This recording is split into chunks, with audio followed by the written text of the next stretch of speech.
On-set naps, 6 shots of espresso, and lots of O'Doyles, it's no wonder Phillip Seymour Hoffman gave Billy Madison a pass. In another universe, the talented Bob Odenkirk of Better Call Saul and Breaking Bad fame would have become a superstar much earlier in his career.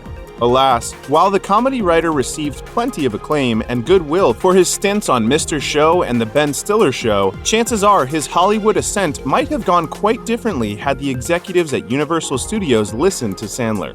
Sandler wanted Odenkirk to play the villainous Eric Gordon, a role eventually assumed by Bradley Whitford. At the time, Odenkirk was mainly known for his work behind the scenes at Saturday Night Live, where he wrote the famed motivational speaker sketch for Chris Farley that only aired after he left the gig. Sandler revealed on the Fly on the Wall podcast that the studio didn't want to simply fill the cast with friends of the comedian and wouldn't allow him to cast Odenkirk in the role.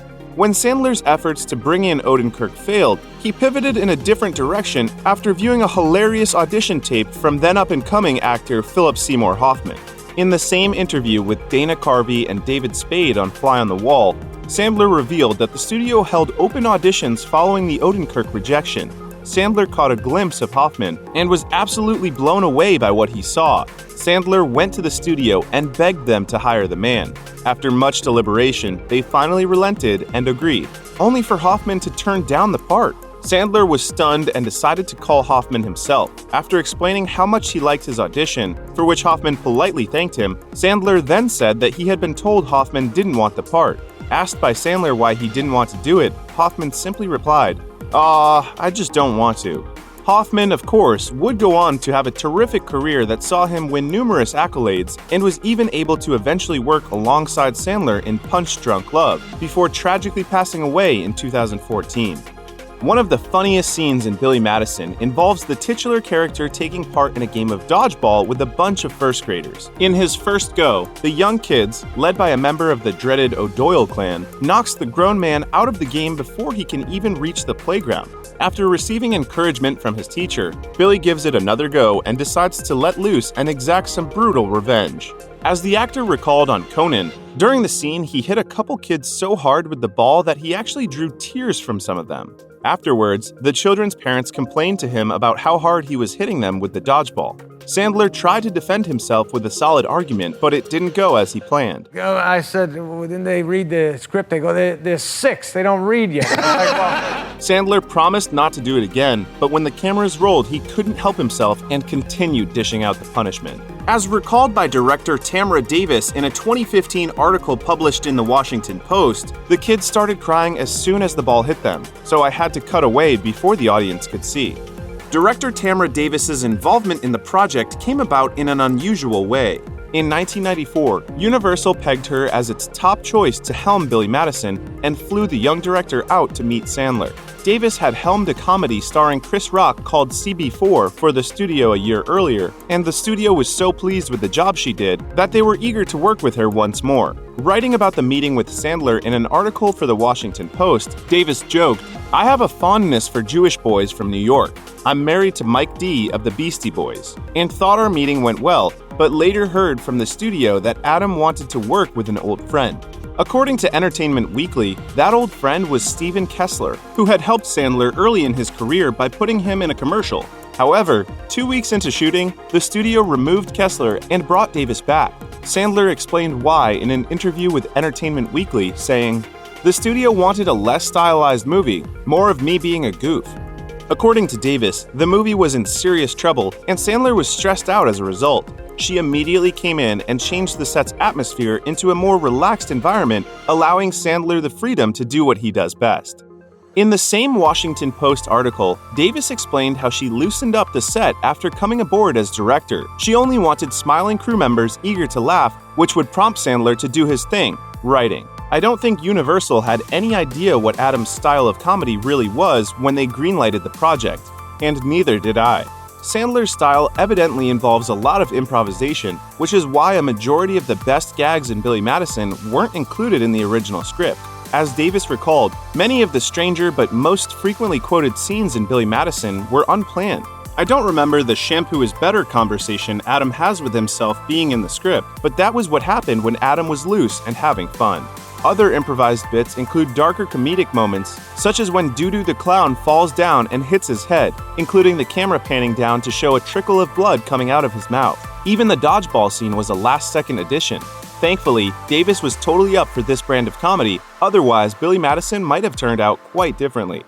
Fans of Billy Madison will recall the odd side characters sprinkled throughout the film, including Billy's first-grade teacher with a passion for interpretive dance, the accident-prone Doo-Doo the Clown, and whoever Norm Macdonald was supposed to be. Still, the best of the best remains Chris Farley's angry, penguin-loving bus driver. Prone to violent, sweat-inducing rants, the bus driver steals nearly every scene he is in, mostly due to Farley's intense acting techniques. According to an interview with director Tamara Davis by Yahoo Entertainment, Farley drank 6 shots of espresso to prepare for the scene, with the director recalling, "And then he went and did it, and he held his breath until he turned red. Everybody else is laughing and I'm gonna have a heart attack because I'm like the mom. I'm worried he's gonna have a heart attack." Davis added that just as he did with his work on Saturday Night Live, Farley was willing to push himself as far as he possibly could for a laugh. Everybody on? Good. Great. Grand. Wonderful. No yelling on the bus! Despite the excellent results that came about from his intense methods, Davis remembered herself thinking, "Oh my God, you don't have to go that far."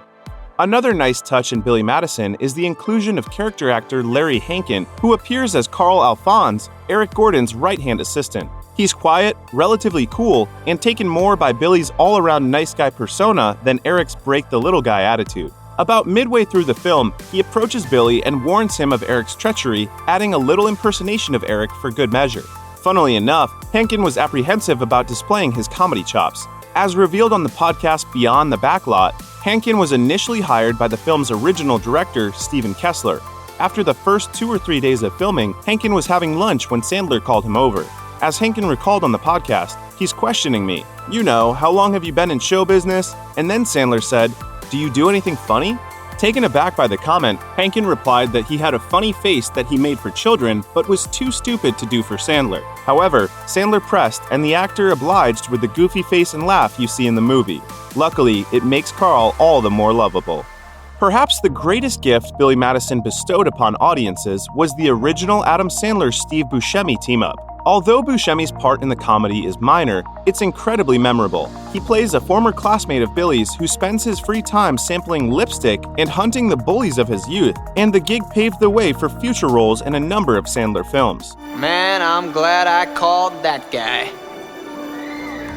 Still, despite memorable parts in everything from The Wedding Singer to Hubie Halloween, Buscemi actually prefers Billy Madison over all else. The actor revealed as much during a Reddit Q&A back in 2015. A fan asked Buscemi which of his Sandler films was his favorite, and the great character actor replied, "Well, I'm very partial to Billy Madison because that was one of the first films Adam did on his own as part of his production company."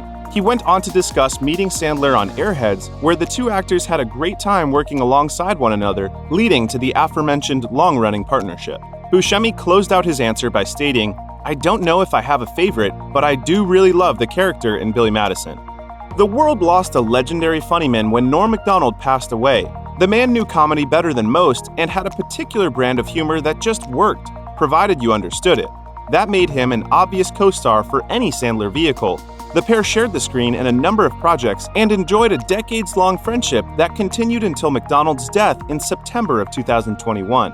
Still, their greatest collaboration remains Billy Madison, where Macdonald had a bit part as one of Billy's slacker friends who spends far too much time getting drunk by the pool. Sandler recalled the experience on Conan with Macdonald and a handful of his comedian buddies, adding his own colorful commentary for good measure. Apparently, in one of the pool scenes sprinkled throughout Billy Madison, Sandler's character is supposed to speak with Macdonald's character, Frank.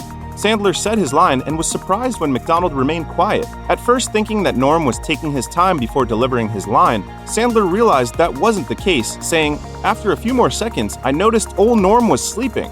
Macdonald chimed in and joked that since he was playing a drunk in the film, he had asked for some booze so that he could do some method acting for the scene. He followed that up with another ridiculous explanation. Oh, so he called me Frank, and in my mind I was thinking, who the is Frank? Only Norm Macdonald could get away with that one. Billy Madison fans will likely recall the O'Doyle clan that tormented Billy in every grade. These red-headed, mean-spirited bullies with a hilariously simple catchphrase pick on Billy by dumping chowder on his head and stuffing his locker with horse manure before the entire family meets a violent end.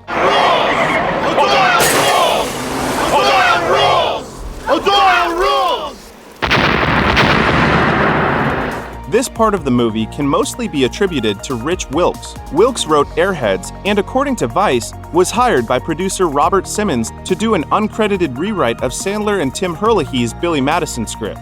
Feeling that much of the comedy seemed too episodic, he suggested several changes to straighten the plot out. For example, the original script called for a young bully to frequently appear and torment Billy with a slingshot. While Sandler and Herlihy came up with the O'Doyle Rules tagline, Wilkes was the one who came up with their name in a rather unexpected way, saying, "I took the name from Brian Doyle Murray, Bill Murray's brother, because he's one of the funniest guys ever. I added the O because you want the O'Doyles to be instantly recognizable, that's why they're all redheads."